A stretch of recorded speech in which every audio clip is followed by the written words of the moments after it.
한 분은 리트 코드를 사용하는 방법을 모르신 것 같아요. 그래서 엉뚱하게 좀 제출했는데, 어, 리트 코드에다가 여기 리트 코드가 이렇게 문제 나오잖아요. 그리고 프로그래밍 언어를 선택하면 골격이 나와요. 그럼 이 골격에 있는 함수를 여러분들이 완성하는 거예요. 메인 작성하고 이러는 게 아니라 저 골격에 있는 함수를 완성해가지고 저 run이라는 걸 통해서 여기 있는 케이스들을 우선 시험해 보고 잘 되면 서미트를 해보는 거예요. 또 이 케이스인 것 말고 다른 것도 내가 추가해서 run 해볼 수가 있습니다. 이제 그거를 잘 모르시는 분이 있는 것 같은데, 모르면 저한테 질문해도 돼요. 어떤 분이 그렇게 메인처럼 작성해가지고 오류 난다 해가지고 저한테 뭐 카톡 주신 분이 있는데, 그렇게 하는 거 아니다라고 제가 설명드렸고, 조교한테 물어봐도 되고, 여기 있는 다른 친구나 뭐 친구 아니더라도 같은 수업 듣는 에게 물어보면 될 텐데, 그걸 안 하시는 게 좀 아깝고요. 그래서 이렇게 숙제가 나가면 여러분은 어떻게 하면 되냐면은 요 함수를 복사해 가지고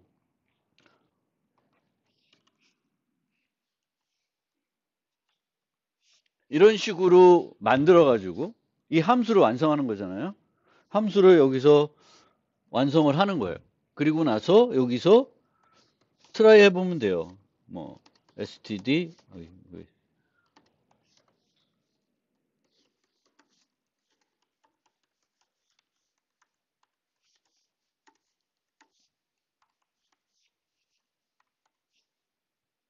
이런 식으로 트라이 해보면 되잖아요. 그러면 이제 출력이 320이 나오면 뭔가 내가 제대로 하고 있는 거가 되겠죠. 여러 가지를 내가 사용하는 그 개발 환경에서 테스트 해보고 리트 코드에서 해보면 돼요. 물론 간단한 문제들은 실제 리트 코드에서 코딩 해봐도 돼요. 뭐 문제는 없는데 보통은 이제 리트 코드에서 문제가 나오면 그 문제를 내 개발 환경 갖고 와가지고 이런 식으로 코딩하면 돼요. 굳이 클래스를 지금은 잘 모를 수 있으니까 클래스가 중요한 파트는 아니고 요 함수를 완성하는 거고, 그 함수를 이런 식으로 갖고 와서 이제 처리하면 됩니다.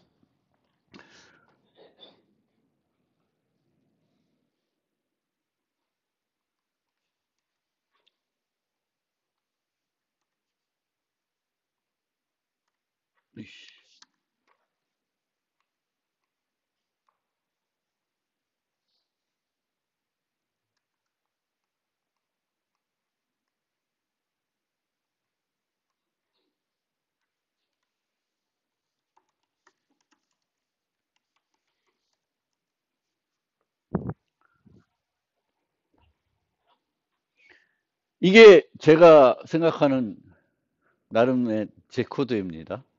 그래서 그 기본적으로는 이제 우리가 숫자가 있으면, 십진수가 있으면 이 숫자들을 보통 프로그램 뭐 관련 문제들을 보면 이제 한 자릿수까지 이제 파악해야 되는 경우가 있어요. 예를 들면 숫자가 주어졌는데 그 정수가 주어져 있는데 이 정수에 있는 각 수들이 있잖아요.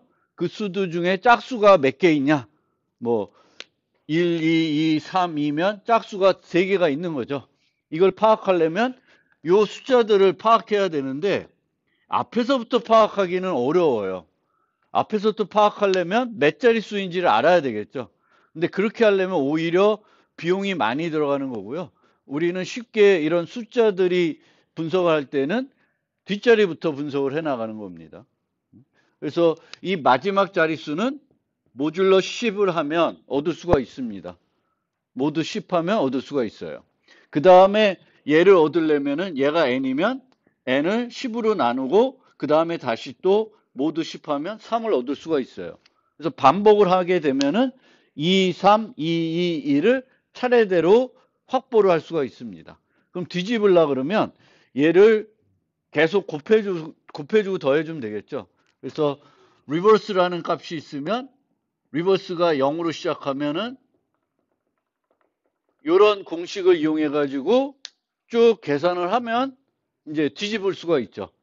그래서 뒤집는 것 자체가 어떻게 뒤집어야 되는지, 물론 그 코드 주신 분의 어떤 분은 이제 그 몇 자릿수인지 막 파악하고 이제 그거 갖고 뭐 프로그램 하신 분도 있는데, 뭐 다수는 그렇지 않겠지만 이제 그거는 효율적인 방법이 아니고, 숫자가 나왔을 때 이 수에서 여기 있는 이 숫자들을 보고 뭘 해야 된다, 프로그램 해야 된다 그러면 뒷자리부터 이렇게 쭉 보시면 돼요. 그 뒷자리 보는 건 모듈러 10을 하시면 됩니다. 그러면 이 문제의 기본적인 골격은 반복하면서 얘를 계산하는 거예요. 디지트를 구하고 얘를 구하고 x는 10으로 나누는 거예요. 10으로 계속 나누다 보면 언젠간 0이 되겠고, 그럼 이제 멈추면 되는 거죠. 그래서 반복문을 이용해 가지고 저걸 하면 돼요. 그러면 그 다음에 여기서 우리가 생각해 봐야 될 게 음수일 때와 양수일 때를 구분해 줘야 되잖아요. 음수일 때. 그럼 음수일 때는 어떻게 해야 되냐? 그러면 우리가 어떤 얘가 마이너스야. 그럼 모두 10 하면 얼마 줄까요? 2를 줄까? 뭘 줘요? 마이너스 2를 주게 됩니다. 마이너스 2. 물론 우리가 이 수 전체를 양수로 바꾸고 나서 똑같은 알고리즘을 적용할 수가 있어요. 그러니까 음수일 때와 양수일 때 내가 어떻게 할 건가? 나는 양수일 때를 만들어 놓은 거죠, 하나. 처음에 고민해서 만들어 놨어요. 양수일 때 잘 돼. 그럼 음수일 때 이제 해보려고 그러는데, 음수일 때 어떻게 할까? 음수를 양수로 바꾸면 내 코드를 그대로 쓸 수 있으니까 미리 바꾸자. 이렇게 하는데, 미리 바꾸는 게 문제가 생겨요. 왜 문제가 생기죠? 언제 문제가 생겨요? 양수로 다 못 바꿔요. 지난 수업 시간에 말씀드렸듯이 사인드인 경우에는 이의 보수를 표현법을 쓰고, 이의 보수 표현법에서는 음수가 항상 양수보다 하나 많다 그랬죠. 그러면 int min이 들어오면은 얘를 음수시켜도 여전히 음수예요. 여전히 음수예요. 그러니까 그렇게 해서는 동작을 안 해요. 그러면 또 생각을 하죠. int min일 때만 안 되고 나머지니까 int min만 따로 뭔가 처리하겠다 할 수가 있어요. 근데 그것보다 그렇게 안 해도 되는 방법을 생각해 볼 수가 있죠. 그건 뭐냐면은 미리 바꾸는 게 아니라 10으로 모듈러 했을 때 음수이면 2, 양수이면 2, 음수이면 마이너스 2를 주는 거예요. 그러면 그때 바꾸면 돼요. 그때 부호를 바꾸면 돼요. 그래서 여기서 뭘 해요? x 모드 10 한 거를 절대치를 취하고 있습니다. 절대치를 취하게 되면은 이제 똑같은 거죠. 음수가 들어오든 양수가 들어오든 똑같이 뒤집을 수가 있어요. 근데 음수가 들어오면 뒤집은 다음에 나중에 뭘 해줘야 돼? 음수를 추가해서 내보내야 되겠지. 그래서 그거를 해주기 위해서 여기다가 변수 하나를 두고 음수이면 나중에 출력할 때 부호를 바꿔줘서 이제 반환해주는 형태가 되는 거예요. 그러면은 이제 음수일 때, 양수일 때 다 돼. 오케이. 음수일 때도 되고 양수일 때도 돼요. 여기까지 이해됐죠? 그럼 음수일 때, 양수일 때 다 되면 이제 다 되냐?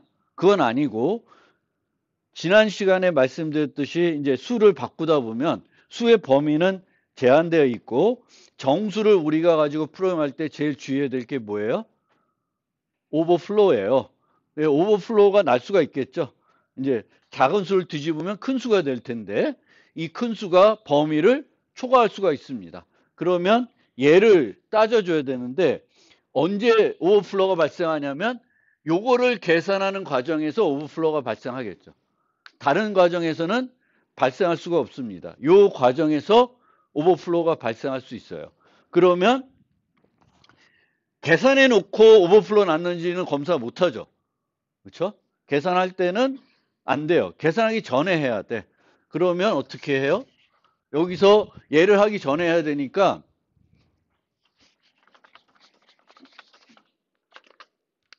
얘가 int max가 되면 문제가 되는 거죠. 오버플로우가 발생하는 거니까 요거를 해야 되는데 미리 계산하면 안 되니까 다 넘겨줘야 되겠죠. 디지트를 검사하든 리버스 검사하든 둘 중 하나 하면 돼. 그러면 리버스 기준으로 하면은 int max 빼기 digit. 그 다음에 얘를 이쪽으로 넘기면 10이 되는 거죠. 그럼 얘보다 얘가 크면은 오버플로우가 나겠죠. 그래서 그걸 검사를 해서 오버플로우가 나면은 이 문제에서는 0을 출력하라 그랬으니까 return 0 해주면 돼요. 그러면 이제 오버플로우도 다 해결이 되는 거죠. 그래서 저렇게 되면 뭐 속도가 빠르거나 안 하거나 이제 올바르게 짠 형태가 되는 거예요. 깔끔하게. 물론 더 효율적으로 만들 수도 있고 이거를 문자열로 바꿔서 처리할 수도 있어요. 문자열로 바꾸면 문자열 뒤집는 거니까 그건 또 다른 어떤 문제가 되는 거죠. 해결책이. 근데 제가 문자열로는 하지 말라 그랬으니까 이제 이런 식으로 이 문제에서는 여러분들이 이렇게 뭐 간단하게 이제 오버플로우를 조금 생각해 볼 수 있고 그런 것들을 이제 간단한 반복문을 작업할 수 있게끔 이제 그걸 한번 해보기 위해서 이제 해봤던 거예요. 그래서 이런 식으로 여러분들이 이 문제를 풀어보시면 돼요. 320일 잘 나오고 있고요. 자,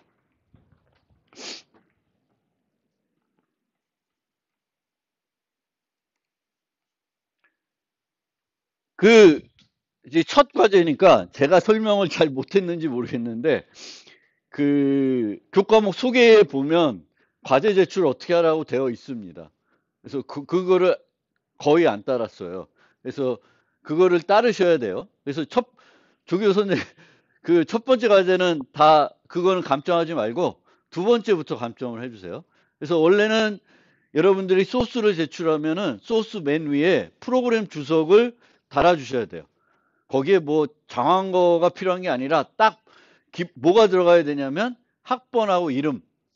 그래서 제가 여러 파일을 열어보면 물론 파일을 저장해서 또 파일 이름 보고 뭐 뭐지 근데 파일 이름만 봐도 몰라. 어떤 사람은 그냥 assignment.cpp 하고 막 이렇게 해가지고 파일 명만 봐도 잘 몰라요. 그런데 열어보면 누구 건지는 알아야 되겠지.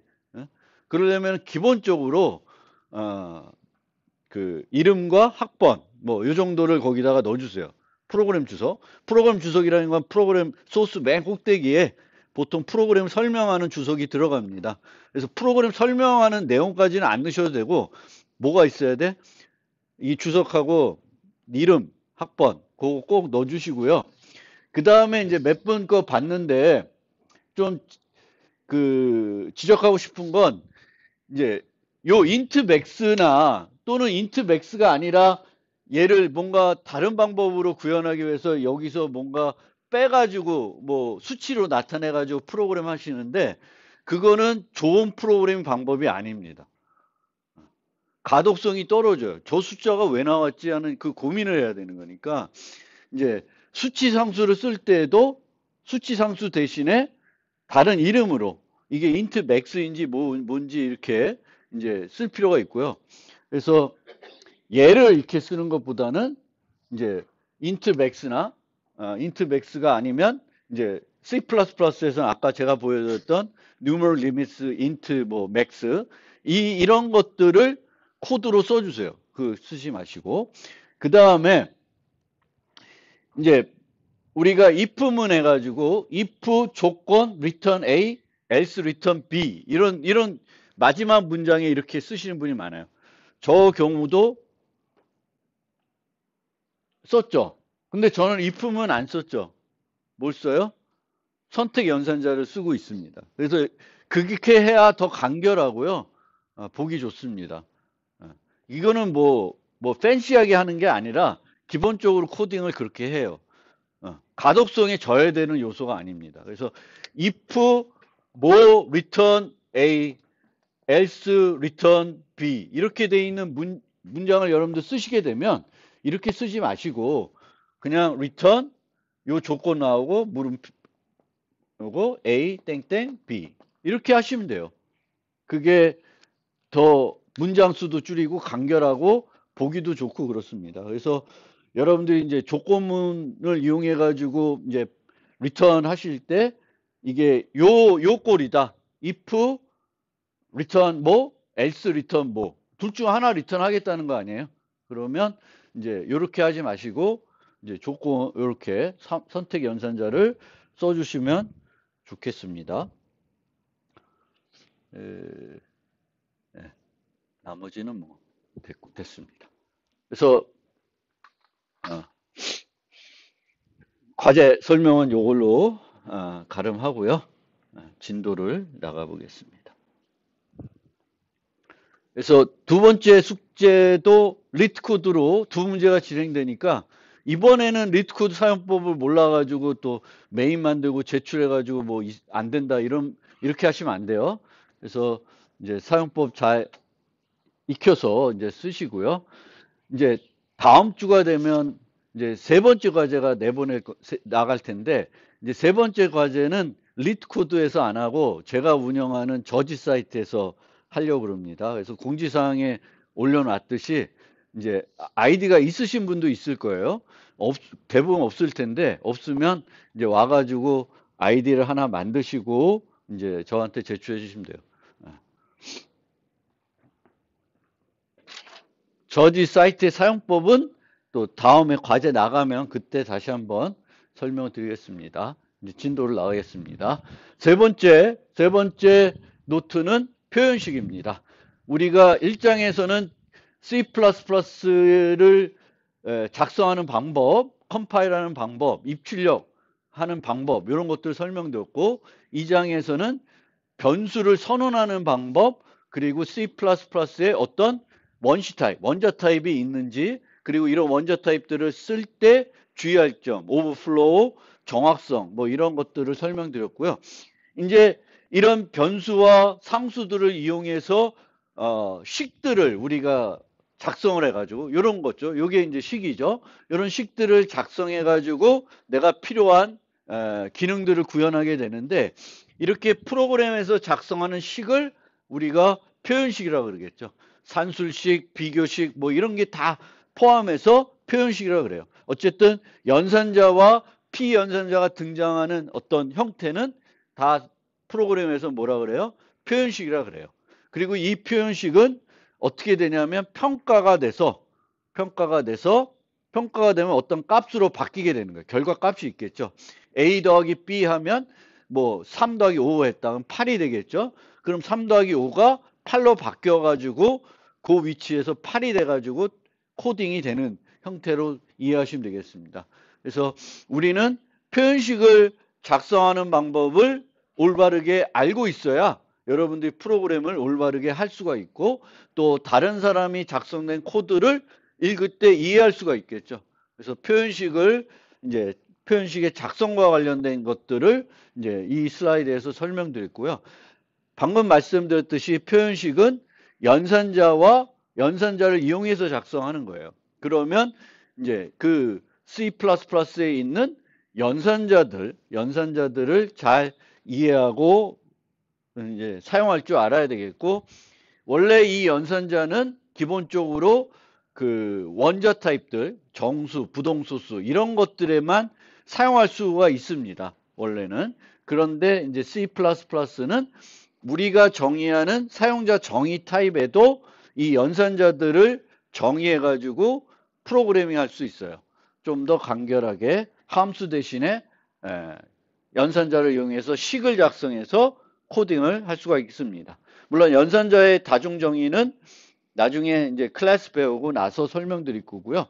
여기서 설명드릴 내용은 이제 원자 타입과 연산자들 이용해서 식을 어떻게 작성을 하고 어떻게 이런 식들이 평가가 이루어지는지를 설명해 드리겠습니다.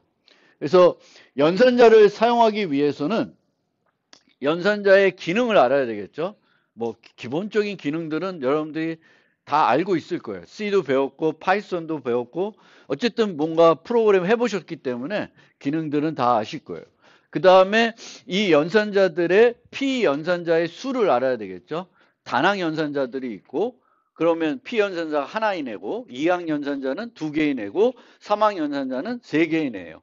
근데 3항 연산자인 애는 하나밖에 없어. 요거. 물음표 땡땡. 그거밖에 없고 나머지는 다 단항 아니면 이항이에요. 그 다음에 P연산자의 위치를 알아야 돼요. 뭐 3항과 2항은 뭐 P연산자 위치가 뻔한 건데 이제 단항은 앞에 오는 경우 있고 뒤에 오는 경우가 있어요. 그러니까 뭐 연산자 측면에서도 봐도 되고 아니면 P연산자 측면에서 P연산자가 연산자 뒤에 오냐 앞에 오냐. 이제 어떤 연산자들은 둘 다 올 수가 있죠. 플러스 플러스 A 쓸 수 있고 A 플러스 플러스를 쓸 수 있습니다. 그래서 연산자의 위치를 알아야 되겠고 물론 이제 사이즈 오브나 데클 타입처럼 이제 그 함수 형태로 이 그 식을 작성하는 경우도 있어요. 사이즈 오브 가로 열고 인트, 사이즈 가로 열고 n 뭐 이런 식으로 하는 경우가 있고 그 다음에 이제 이 연산자들이 우리가 작성했을 때 평가가 어떻게 이루어지는지를 알아야 되는데 그 평가와 관련해서는 우선순위와 평가 방향을 알아야 됩니다. 그러면 우선순위부터 생각을 해보면 연산자는 단항, 이항, 삼항이 있다고 그랬는데 삼항은 논외로 합시다. 삼항 하나밖에 없으니까 단항과 이항이 있어요. 그럼 우선순위는 뭐가 더 빨라요? 단항이 더 빠릅니다. 그냥 마이너스 A 더하기 B 하면은 A 더하기 B하고 마이너스 하는 게 아니라 A를 마이너스 한 다음에 더하기 B 하겠죠. 그래서 단항이 항상 이항보다는 먼저 평가가 이루어져야 돼요. 그건 기본적인 거고 그러면 단항들은 두 종류가 있는데 이렇게 앞에 오는 게 있어요. 이거는 포인터에서 앞에 오는 그런 형태가 있고 이런 식으로 함수인데 함수 호출하는 뒤에 오는 게 있어요. 그리고 배열처럼 이렇게 뒤에 쓰는 게 있고 또 뭐가 있죠? 뒤에 오는 게 A.M처럼 이게 구조체 변수일 때 이런 식으로 쓰는데 뒤에 오는 게 있고 앞에 오는 게 있는데 우리가 요런 애들을 포스픽스 연산자라고 그러고 얘가 프리픽스 연산자라고 그래요. 프리픽스. 그럼 프리픽스와 포스픽스가 있으면 누가 더 우선이 되냐면 포스픽스가 우선이 돼요. 포스픽스. 그러니까 이렇게 됐다. 그러면 요 점을 먼저 해석한 다음에 별을 해요. 뭐 그렇게 해야 되겠지. 뭐 그런 식이에요. 어쨌든 그렇습니다. 그래서 그 포스픽스, 프리픽스가 있는데 누가 우선? 포스픽스가 우선이 된다. 그 다음에 이항 연산자들은 산술, 비교, 논리, 대입 요 네 가지 종류로 구분이 돼요. 산술, 비교, 논리, 대입. 그래서 그 순서예요. 산술 연산자들이 비교 연산자 빠르고 높고 비교 연산자 그리고 논리보다는 비교가 더 우선순위가 높고 대입이 가장 낮습니다. 그래서 요 식을 한번 보면 당연히 대입이 가장 낮아야 되겠죠. 대입이 뭐냐면 이 뒤에 있는 식의 결과를 여기다 넣는 거잖아요. 그럼 대입이 먼저 빠르면 의미가 없지. 얘가 식이 평가가 다 끝난 다음에 들어가야 의미가 있으니까 대입이 항상 낮아요. 그 다음에 이렇게 되어 있으면 결국에는 요 비교식 두 개를 결합하는 거니까 이 결합은 얘 둘이 결과가 나야 결합할 수가 있는 거죠.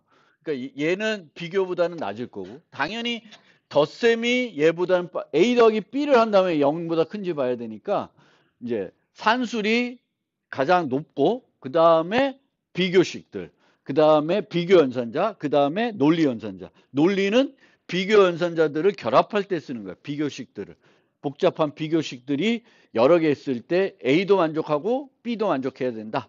뭐 A 또는 B다. 이렇게 되는 거니까 요 계열입니다. 그리고 산술은 이제 안에 보면 덧셈 계열이 있고 곱셈 계열이 있어요. 그럼 뭐가 더 우선돼? 곱셈이 우선이 되는 거예요. 그래서 그게 기본이에요. 우선순위는. 어렵진 않죠. 단항이 먼저 그 다음에 이항. 단항에서는 포스픽스가 프리픽스보다 우선적이다. 이항은 산술, 비교, 논리, 대입. 산술에서는 곱셈 계열이 덧셈 계열보다 높아요. 그렇게 되는 거고요. 나머지는 그냥 직관적으로 좀 보시면 될 것 같고요. 그 다음에 평가 방향은 이제 요거처럼 요 식을 보면 연산자가 두 개가 나와 있습니다.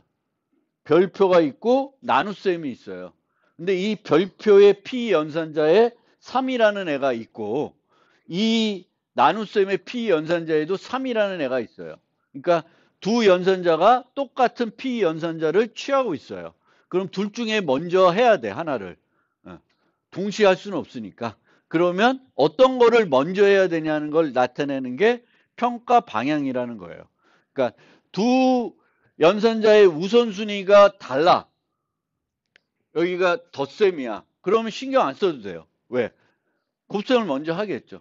우선순위가 높은 걸 먼저 해야 돼. 근데 이 경우에는 둘 다 산술 연산자고 둘 다 곱셈 계열이에요. 곱셈도 나눗셈도.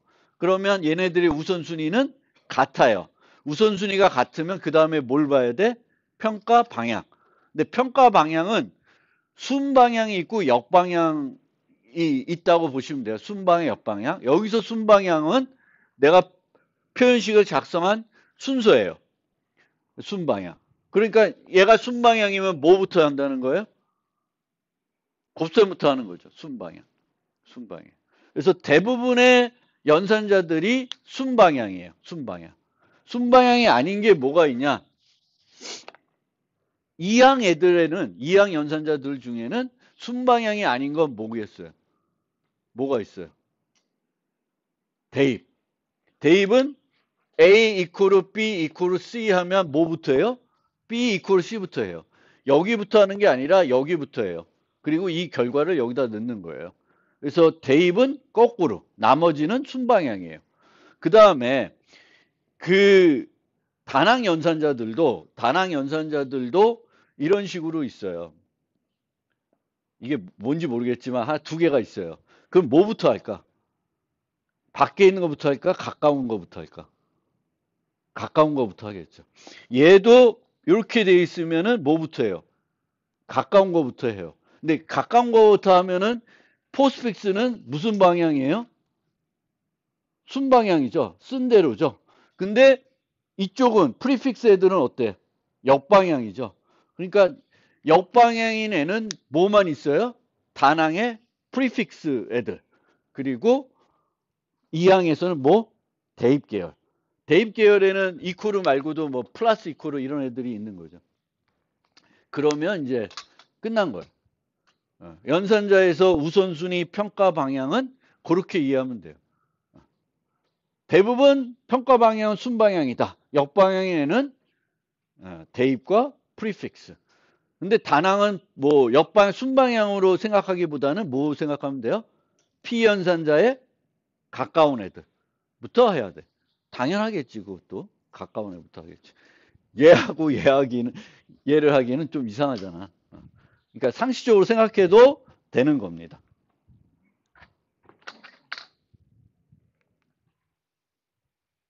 그 다음에 표현식들이 이제 원래는 이제 타입들이 딱딱 주어져서 이항 연산자 같은 경우에는 A 더하기 B인데 A와 B가 같은 타입이야. 그럼 뭐 그냥 하면 되는데 A와 B가 다른 타입일 수가 있어요. 이항 연산자를 하는데 P 연산자가 두 개야. 이항은 P 연산자가 두 개야 되잖아요. 근데 둘이 달라. 둘이 다르면 이제 문제가 있는 거예요. 그래서 이 둘이 다르면 이제 C 플러스 뿐만 아니라 모든 언어에서 어떻게 되냐면 일치를 시켜요. 같은 타입으로 바꿔준 다음에 연산을 평가를 하게 됩니다. 그래서 그렇게 되는 거. 즉 연산자 그 표현식을 평가하는 과정에서 P 연산자의 타입이 내가 강제 타입 변환을 안 했는데도 바뀔 수가 있습니다. 그래서 그게 자동 타입 변환이라 그러고 이 자동 타입 변환은 기본적으로는 확장 변환을 해요. 축소 변환이 아니라. 확장 변환은 도메인이 작은 걸 도메인이 큰 걸로 인트와 렁 했다. 그러면 뭘 바꿔? 렁을 인트로? 인트를 렁으로? 인트를 렁으로. 이렇게 바꾸고요. 부동소수와 정수가 만났다. 그러면 원래는 다른 언어에서는 부동소수가 도메인이 크기 때문에 확장 변환이기 때문에 당연히 부동소수로 가는 건데 C++에 부동소수로 가요. 그러니까 int와 더블이 만나면 int를 더블로 바꿔요. 당연한 것 같은데 더블로 바꿔요. 근데 물론 C++는 요 정수를 부동소수로 바꾸는 거를 확장 변환으로 얘기를 하진 않죠. 이제 그런 차이뿐만 있고요. 저런 자동 타입 변환이 또 어디서 일어나냐면 이제 대입에서도 물론 대입에서도 A 이퀄 B 했어요. 그럼 B가 B 타입이 A 타입하고 달라. 그러면 이 경우에는 확장 변환하는 게 아니라 무조건 B를 A로 바꿔야 돼요. 왜 최종적으로 A에 들어가는 거니까 A에 집어넣으려면 B를 바꿀 수밖에 없는 거죠. A 더하기 B를 하면은 확장 변환을 하겠지만 A 이퀄 B 하면은 확장 변환이 아닐 수도 있는 거죠. 무조건 B를 A에 넣어야 되는 거고. 근데 B를 A에 넣으려는데 못 바꿔. 그럼 뭐 어떻게 돼? 그거는 문법 오류가 되는 거죠. 정수인데 문자를 넣으려고 그래. 안 들어가죠. 그러면 이거는 문법 오류가 되는 거예요. 그리고 이런 연산자에서 이루어지는 대입에서 이루어지는 A 이퀄 B 할 때 B를 무조건적으로 A 타입 바꾸는 것과 비슷한 일들이 어디서 일어나냐면 인자 전달할 때. 인자 전달은 무조건 매개 변수 타입이 우선이 되는 거죠. 내가 인트인데 더블 전달하면 얘가 더블 타입이 바뀌는 건 아니죠. 인트로 바꿔서 인트에 넣으려고 하겠죠. 반환한 타입도 마찬가지. 반환한 타입은 함수의 반환 타입이 정해져 있기 때문에 인트 후인데 내가 2.5를 반환하면 2.5가 반환되는 게 아니라 2.5를 뭘로 바꿔요?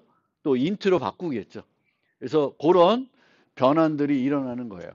그래서 이 확장 변환, 축소 변환 요거를 잘 이해하고 이제 생각하시면 되겠습니다. 그래서 저런 평가하는 과정에서 타입이 바뀔 수가 있다.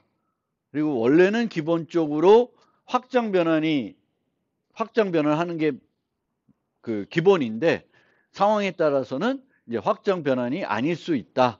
그리고 확장 변환이 아니게 되면은 어떤 문제가 생겨요? 정보가 손실될 수가 있어요. 값이 바뀔 수가 있다는 거죠.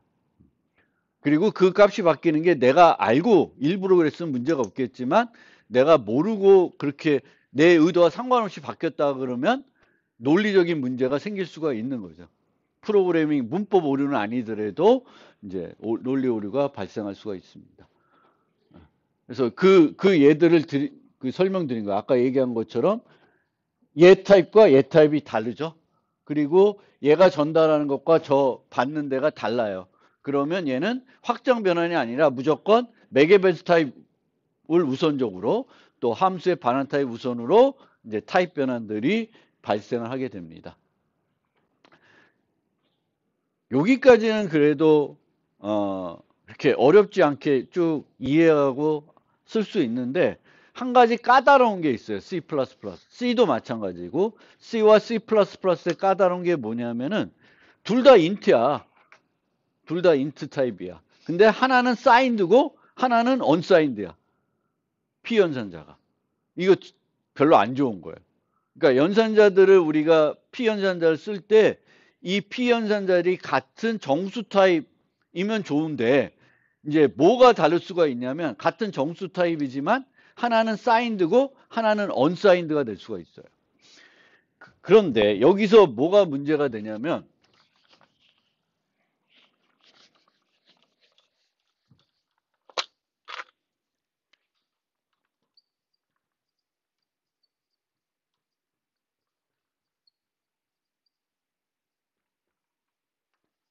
이런 함수가 있어요. 얘는 입력 매개 변수로 unsigned int를 받아요. unsigned. 양의 정수만 받는다는 거죠. 그러면 이 함수에 푸 마이너스 10을 보냈다. 그럼 어떻게 돼? 마이너스 10을 unsigned로 보냈어요.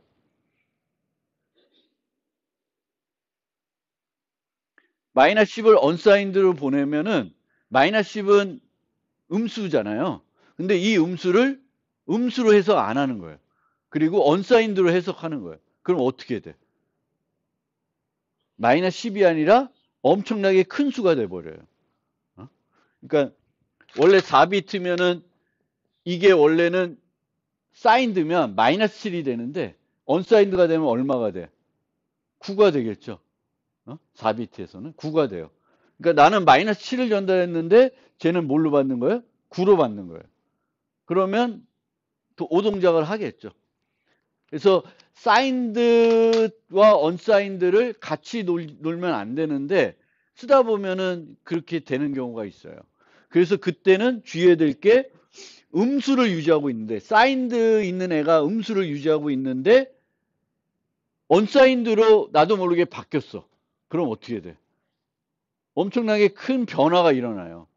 나는 마이너스 10을 갖고 놀고 있었는데 갑자기 마이너스 10이 어마어마하게 큰 수가 되는 거야. 인트 맥스와 거의 가까운 수가 되는 엄청나게 큰 수가 돼버리는 거예요. 그래서 그게 이제 주의해야 되는데, 그러니까 여기서도 봐도 이게 복잡하게 되어 있지만 이제 우리가 기본적으로 확장 변환을 한다 그랬죠. 확장 변환. 그러면 이 변환에서도 확장 변환이 기본이에요. 확장 변환. 사인드와 언사인드가 있을 때도 어디를 기준으로 해요? 더 큰 쪽으로 바꿔요. 그러니까 첫 번째 보세요. A는 마이너스 10이에요. B는 10이에요. 근데 얘는 인트고 얘는 롱이야. 그럼 누가 더 큰 타입이에요? 도메인이 누가 더 커요? B가 더 크죠. 그럼 A와 B를 사용하면은 어느 쪽으로 뭘 바꿔? A를 바꿔? B를 바꿔? A를 바꿉니다. 근데 A를 뭘로 바꿔? B 타입으로 바꾸잖아요. 그럼 B 타입은 뭐야? 언사인드 롱이에요. 그럼 마이너스 10을 언사인드 롱으로 바꾸면 얘는 어마어마하게 큰 수가 돼요. 그래서 A와 B를 비교했더니 A가 원래는 작죠. 마이너스 12, 10. 근데 저거 안 작다고 안 하고 A가 더 큰 거 판단이 돼요. 그러니까 사인드가 음수를 유지하고 있는데 나도 모르게 양수로 바뀌면은 큰 문제가 일어날 수가 있습니다. 요 경우는 얘가 롱롱이고 얘가 언사인드 인트예요. 인트가 생략돼 있으니까 인트예요. 그럼 누가 더 커? 얘가 더 큰 애죠. A가 더 큰 애예요. 근데 B는 양수니까 B를 요 B 타입을 롱롱으로 바뀌어도 뭐 10이 10이지 뭐 뭔 차이가 있겠어? 문제는 안 돼. 그러니까 양수가 뭘로 바뀌었어? 큰 타입이나 작은 타입이 바뀔 때는 크게 문제가 안 돼요. 근데 또 하나 주의해야 될 게 이런 두 개 타입이에요. 롱롱이고 얘는 언사인드 롱이에요. 그럼 누가 더 커? 롱롱이 커요. 롱롱이 크면은 얘를 롱롱으로 바꾸면 되잖아요. 그럼 문제가 안 될 것 같은데 이 언사인드 롱하고 롱롱은 지금 현재 여기서 사용하는 컴퓨터에서는 둘 다 크기가 같아요. 8바이트, 8바이트. 그러니까 롱이 롱보다는 원래 큰 타입이지만 둘이 나타내는 표현하는 값이 같기 때문에 얘를 어떻게 하냐면 롱도 언사인 롱으로 바꾸고 얘도 언사인 롱으로 바꿔요. 그러면 얘가 다시 매우 큰 수가 돼요.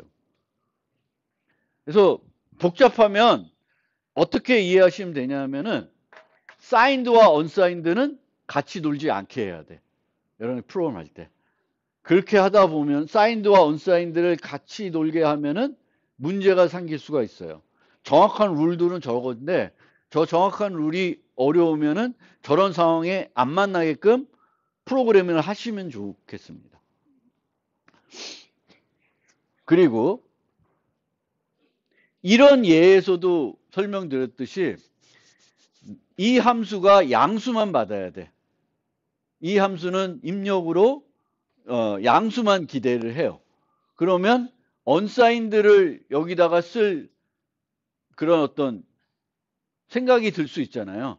이 함수는 언사인드 양수만 받아야 되니까 이 경우에도 언사인드 쓰지 마세요. 언사인드 쓰지 말고 사인드를 쓰세요. 사인드를 쓰고 이 안에서 뭘 해요? 검사를 하는 거예요. 음수가 들어오면 예외 처리하든 뭔가 이제 처리를 하고 하는 거지. 만약 이런 식으로 언사인드로 해놨는데 어떤 문제가 생겨요? 음수를 전달했는데 이거를 음수로 해석하는 게 아니라 뭘로 해석해야 돼? 매우 큰 수로 해석하게 되죠. 그러면 잘못된 인자가 왔는데도 잘못된 인자라고 파악을 못하게 됩니다. 그래서 그 함수에서 우리가 함수의 매개 변수를 정의할 때 양수만 받아야 되는 함수이더라도 언사인들을 안 써요. 언사인들을 쓰는 순간 오류를 발견하기가 어려워집니다. 근데 사인들을 쓰게 되면은 근데 얘는 양수만 받아야 돼? 그러면 여기서 얘가 이제 그냥 int가 되고 여기서 n이 음수이면 뭐 기본값을 준다든지 뭔가를 하면 되는 거잖아. 그 할 수 있는 오류를 처리할 수 있는 방법으로 처리하시면 돼요. 그래서 이렇게 하는 게 어떤 맞는 프로그래밍 방법이고요.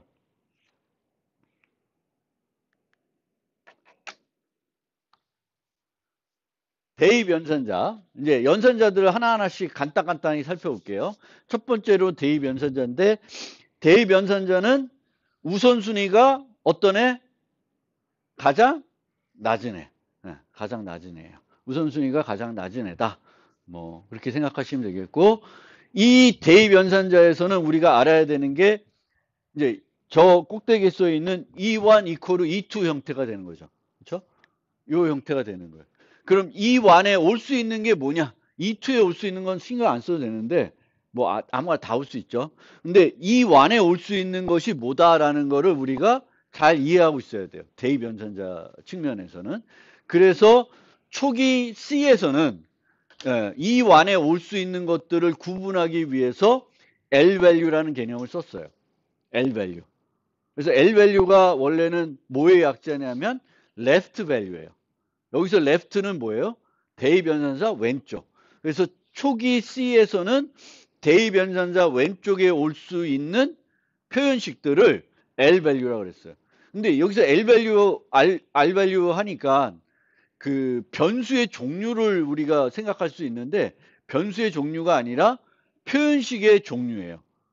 표현식이 L-value인지 R-value인지 분류하는 거지 변수를 L-value, R-value 분류하는 게 아니에요.